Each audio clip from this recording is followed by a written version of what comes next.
Hello student, आज हम लोग कोऑर्डिनेशन कंपाउंड चैप्टर से आए हुए आईआईटी जेईई एडवांस के प्रॉब्लम को सॉल्व करेंगे। तो ये जेईई एडवांस 2013 में आया हुआ क्वेश्चन है।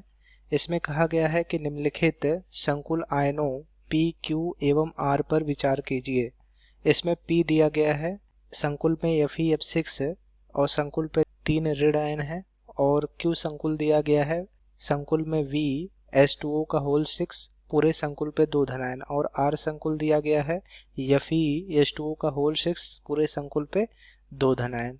ठीक, संकुल आयनों का सही क्रम उनके परचक्रण मात्र चुंबकीय आघूर्ण का मान Bm बोर मैग्नेटोन जिसको बोला जाता है में के अनुसार है। तो इसमें 4 विकल्प दिया गया है A B C D करके। ठीक, तो आइए हम लोग सॉल्व करते हैं। तो पहला P नंबर का जो दिया गया है उसको देखते हैं।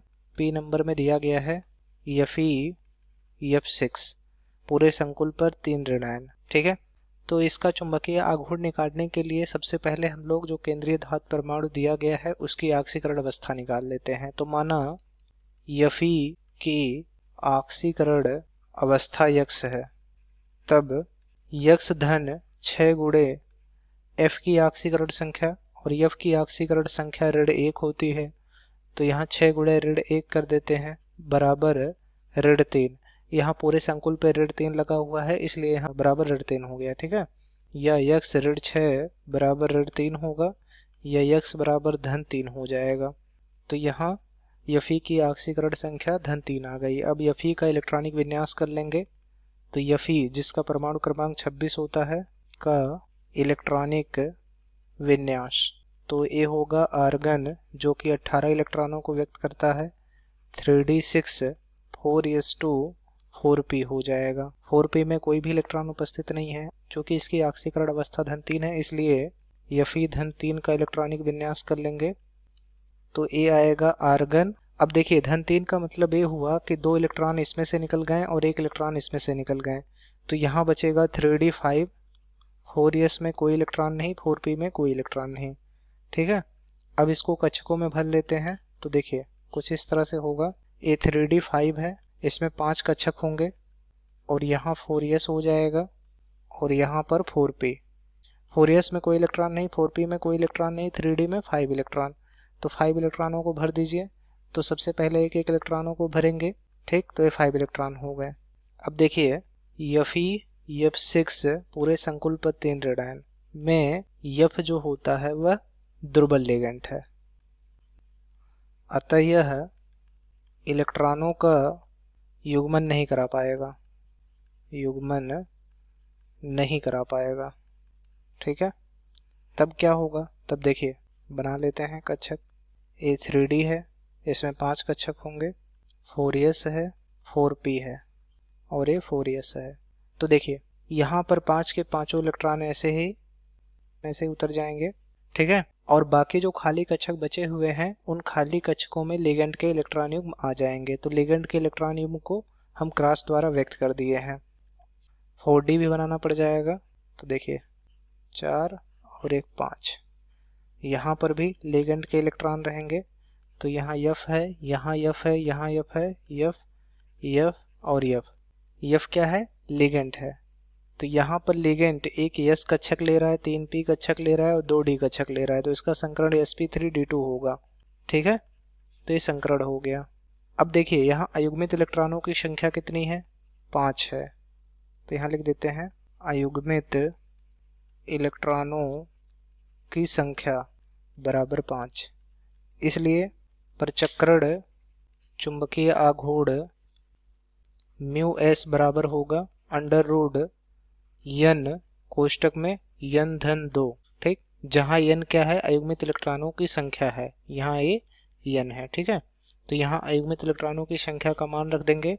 तो यहाँ 5 गुणे कोष्टक में 5 धन 2, तो ये आ जाएगा 5 गुणे 7 या अंडर रूट 5 7 35 या बराबर 5.92 Bm होगा, जहां Bm जो है बोर मैग्नेटोन है। तो यहाँ पर म्यूएस का मान निकल गया है। ठीक, अब जो दूसरा संकुल है उसकी बात कर लेते हैं। तो दूसरा Q बराबर है संकुल में वे H2O का होल 6 है और पूरे संकुल पे 2 धनायन लगा हुआ है, जहां पर V जो है केंद्रीय धातु परमाणु है जिसे वेनेडियम कहते हैं, जिसे क्या कहते हैं, वेनेडियम।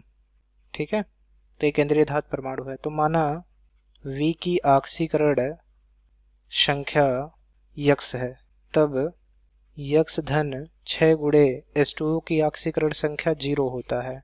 तो 6 गुणे 0 हो जाएगा बराबर, और पूरे संकुल पे 2 धन आयन लगा हुआ है इसलिए बराबर धन 2 हो जाएगा, या यक्स बराबर धन 2 होगा। ठीक है, तो ऑक्सीकरण अवस्था निकल गया। अब जो है वेनेडियम का इलेक्ट्रॉनिक विन्यास कर लेंगे। तो वेनेडियम का परमाणु क्रमांक 23 होता है। वेनेडियम का इलेक्ट्रॉनिक विन्यास, तो ये होगा आर्गन, जो कि 18 इलेक्ट्रॉनों को व्यक्त करेगा, 3d3 4s2 और 4p में कोई इलेक्ट्रॉन नहीं रहेंगे। ठीक है, तो ये हो जाएगा। अब चूंकि इसकी ऑक्सीकरण अवस्था धन 2 है इसलिए V धन 2 का इलेक्ट्रॉनिक विन्यास कर लेंगे। तो ये होगा आर्गन, यहाँ से 2 इलेक्ट्रॉन बाहर निकल गया तो बचा 3d3 4s में कोई इलेक्ट्रॉन नहीं बचेगा। ठीक है, और 4p में भी कोई इलेक्ट्रॉन नहीं बचेगा।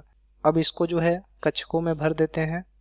तो देखिए ये 3d3 है तो इसमें टोटल 5 कक्षक होंगे, और ये 4s में कोई इलेक्ट्रॉन नहीं है और 4p में कोई इलेक्ट्रॉन नहीं है। तो यहाँ इलेक्ट्रॉनों को भर देते हैं। 3 इलेक्ट्रॉन हैं तो पहले एक एक इलेक्ट्रॉनों को भरेंगे। तो देखिए 3 इलेक्ट्रॉन भर दिए। चूंकि संकुल में V H2O का होल 6 पूरे संकुल पे 2 धनायन में H2O जो होता है वह दुर्बल लिगेंड है, अतः यह इलेक्ट्रॉनों का युग्मन नहीं करा पाएगा, युग्मन नहीं करा पाएगा। ठीक है, तब क्या होगा, तब देखिए ये 3D है, इसमें 5 कक्षक होंगे, ये 4s है और ये 4p है। यहाँ 3D में जो है ये 3 इलेक्ट्रॉन ऐसे ही रहेंगे और बाकी जो खाली कक्षक होंगे उनमें लिगेंड के इलेक्ट्रॉन युग्मों को भर देंगे। तो देखिए यहाँ पर लिगेंड के इलेक्ट्रॉन युग्म को क्रॉस द्वारा व्यक्त कर दिए हैं, तो यहाँ लिगेंड के इलेक्ट्रॉन युग्म रहेंगे। तब क्या होगा, देखिए यहाँ पर लिगेंड जो है 2d कक्षक ले रहे हैं, एक s कक्षक ले रहा है और 3p कक्षक ले रहा है, तो इसका संकरण D2sp3 होगा। अब इसमें अयुग्मित इलेक्ट्रॉनों की संख्या 3 है, अयुग्मित इलेक्ट्रॉनों की संख्या 3 है, इसलिए परचक्रण चुंबकीय आघूर्ण μs जो होगा वह अंडर n धन 2, तो n का मान रख देंगे। तो n का मान कितना होगा, 3 होगा। अयुग्मित इलेक्ट्रॉनों की संख्या ही n होती है, तो यहाँ 3 गुणे 3 धन 2 या 3 गुणे 5 या अंडर 15 हो जाएगा Bm, बोर मैग्नेट्रॉन। ठीक है, और इस पूरे का मान जो प्राप्त होगा वह होगा 3.873 Bm, बोर मैग्नेट्रॉन। ठीक, तो ये निकल गया। Q संकुल का परचक्रण चुंबकीय आघूर्ण इतना निकल गया। तो R संकुल दिया गया है, संकुल में Fe H2O का होल 6 और पूरे संकुल पे 2 धनायन। तो यहाँ पर Fe केंद्रीय धातु परमाणु है, तो माना Fe की ऑक्सीकरण संख्या यक्स है, तब यक्स धन 6 गुणे H2O की ऑक्सीकरण संख्या 0 होती है, तो 6 गुणे 0 बराबर धन 2 हो जाएगा। यहाँ पर पूरे संकुल पे 2 धनायन लगे हुए हैं तो बराबर धन 2 हो जाएगा, या x बराबर धन 2 होगा। तो यहाँ Fe की ऑक्सीकरण संख्या धन 2 निकल गई। अब Fe का इलेक्ट्रॉनिक विन्यास कर लेंगे। तो Fe का परमाणु क्रमांक 26 होता है, तो Fe का इलेक्ट्रॉनिक विन्यास ये होगा आर्गन, जो कि 18 इलेक्ट्रॉनों को व्यक्त करता है, 3d6 4s2 4p में कोई इलेक्ट्रॉन नहीं। अब चूंकि इसकी ऑक्सीकरण अवस्था धन 2 आया है इसलिए Fe धन 2 का इलेक्ट्रॉनिक विन्यास ये होगा आर्गन 3d 4s 4p। अब देखिए धन 2 का मतलब ये हुआ कि Fe से 2 इलेक्ट्रॉन निकल गए, तो यहाँ से देखिए 2 इलेक्ट्रॉन इसमें से निकल जाएंगे, तो इसमें कोई इलेक्ट्रॉन नहीं बचेगा, 4p में भी कोई इलेक्ट्रॉन नहीं था, और 3d में 6 इलेक्ट्रॉन रहेंगे ही। अब इसको कक्षकों में भर लेते हैं। तो देखिए ये 3d है जिसमें टोटल कक्षकों की संख्या 5 होती है, 4s है, 4p है जिसमें कक्षकों की संख्या 3 होती है। ठीक, इसमें कोई इलेक्ट्रॉन नहीं है, इसमें भी कोई इलेक्ट्रॉन नहीं है, इसमें 6 इलेक्ट्रॉन है। तो इलेक्ट्रॉनों को भरते हैं। तो सबसे पहले एक एक इलेक्ट्रॉनों को भरेंगे हुंड के नियमानुसार, उसके बाद इलेक्ट्रॉनों का युग्मन कराएंगे। ठीक, अब चूंकि Fe H2O का होल 6 पूरे संकुल पे 2 धनायन में H2O जो है दुर्बल लिगेंड है, दुर्बल लिगेंड है, इसलिए यह इलेक्ट्रॉनों का युग्मन नहीं करा पाएगा, इलेक्ट्रॉनों का युग्मन नहीं करा पाएगा। तब देखिए A3D है जिसमें कक्षकों की संख्या 5 है, A4S है और 4p है।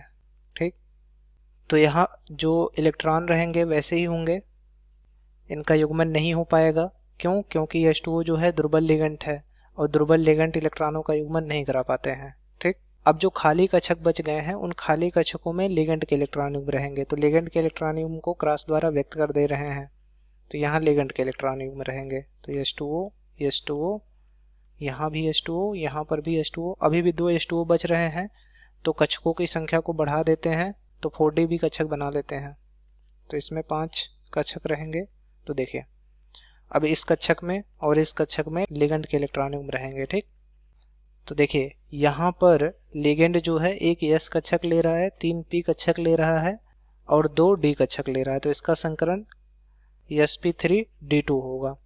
और इसमें अयुग्मित इलेक्ट्रॉनों की संख्या 4 है, तो चूंकि अयुग्मित इलेक्ट्रॉनों की संख्या कोष्टक में n बराबर 4 है, इसलिए परचक्रण चुंबकीय आघूर्ण μs का मान जो होगा वह √n कोष्टक में n-2, तो n का मान रख देते हैं।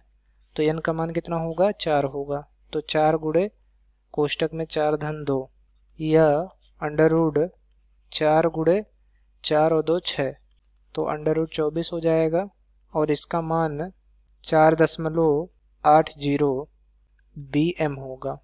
ये तो हो गया R संकुल का चुंबकीय आघूर्ण। ठीक, ये R संकुल का चुंबकीय आघूर्ण हो गया। तो यहाँ देखिए P जो संकुल था, Q जो संकुल था और R संकुल था। R संकुल का चुंबकीय आघूर्ण 4.80 bm आया और Q संकुल का चुंबकीय आघूर्ण जो है 3.873 bm आया और P संकुल का जो चुंबकीय आघूर्ण आया वह 5.92 bm है। तो यहाँ पर P बराबर 5.92 bm है। Q संकुल का चुंबकीय आघूर्ण का मान आया है 3.873 bm है, बोर मैग्नेटोन है, और R संकुल का जो चुंबकीय आघूर्ण आया है 4.80 bm है। अब कहा है कि सही क्रम उनके परचक्रण मात्र चुंबकीय आघूर्ण का मान bm के अनुसार है। तो देखिए सबसे कम किसका है? Q का है, उससे अधिक किसका है? R का है, और सबसे अधिक किसका है? P का है। तो ये परचक्रण चुंबकीय आघूर्ण का बढ़ता हुआ क्रम है। ठीक, तो सबसे कम परचक्रण चुंबकीय आघूर्ण जो होगा वह Q का होगा, उससे अधिक R का होगा 4.80 bm और सबसे अधिक P का होगा 5.92 bm। तो हमारा जो B वाला विकल्प होगा वही सही होगा, Q उससे बड़ा R उससे बड़ा P, तो B वाला विकल्प ही हमारा सही होगा। A वाला विकल्प गलत हो जाएगा और C वाला भी इसी प्रकार से गलत हो जाएगा, क्योंकि देखिए R पहले ही आ गया है जबकि R जो है दूसरे नंबर पे आना चाहिए था, और D वाला भी गलत हो जाएगा। तो हमारा B वाला जो विकल्प होगा यही सही होगा। ठीक, आशा करते हैं आपको समझ में आ गया होगा। धन्यवाद।